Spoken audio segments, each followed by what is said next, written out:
నా పేరు ఎల్ సతీష్. హైదరాబాద్ నుంచి ఎక్కడికి వెళ్తున్నారు? వైజాగ్ విశాఖపట్నం. వైజాగ్ మీ ప్రాపరా?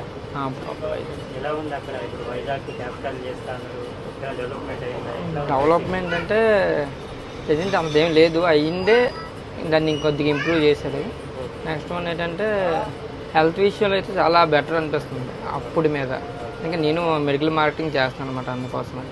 నెక్స్ట్ వన్ చిల్డ్రన్స్ పరంగా కొద్దిగా బాగానే ఉంది. మరి యూత్కి మాత్రం ఎంప్లాయ్మెంట్ లేదు ప్రజెంట్ అయితే. మెయిన్ అది మైనస్ అయితే మా యూత్కి అయితే ఎంప్లాయ్మెంట్ లేదు. దానివల్ల మేము హైదరాబాద్ ఇలా వచ్చి జాబ్ చేసుకోవాల్సి వస్తుంది. సాఫ్ట్వేర్ అంటే ఏం లేదు మరి అక్కడ. నార్మల్గా ఇన్ఫోసిస్ కూడా మొన్న రీసెంట్గా వచ్చింది.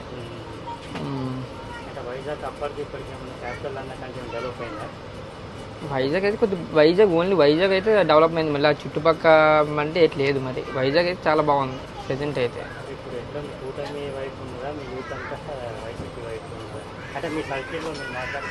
అంటే టీడీపీ అంటే మా వైపు మా మామూలుగా మా ప్రకారంగా అయితే జాబ్స్ ఎంప్లాయ్మెంట్ లేదు కాబట్టి ఏదైనా నెక్స్ట్ టీడీపీ వచ్చినా వైసీపీ వచ్చినా ఏది మాకు ఎంప్లాయ్మెంట్ ఎక్కువ ఉంటుందో వాళ్ళకి గెలిపిద్దామని అనుకుంటున్నాం అనమాట.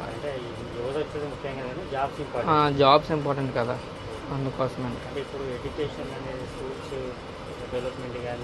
ఎడ్యుకేషన్ స్కూల్స్ డెవలప్మెంట్ బాగానే ఉంది, కానీ ఎంప్లాయ్మెంట్స్ లేకపోతే వేస్ట్ కదా, ఇంకా అంత తీసినాను నేను అందుకోసమని. అవునులే ఇంకో, కానీ స్టడీ పరంగా బాగానే ఉంది, కానీ కుర్రోళ్ళకి ఎంప్లాయ్మెంట్ లేకపోతే బయటికి వెళ్ళి చేసుకోవాల్సి వస్తుంది అనమాట, అందుకోసమని. మా వీడియో మీకు నచ్చినట్లయితే please like, share and subscribe.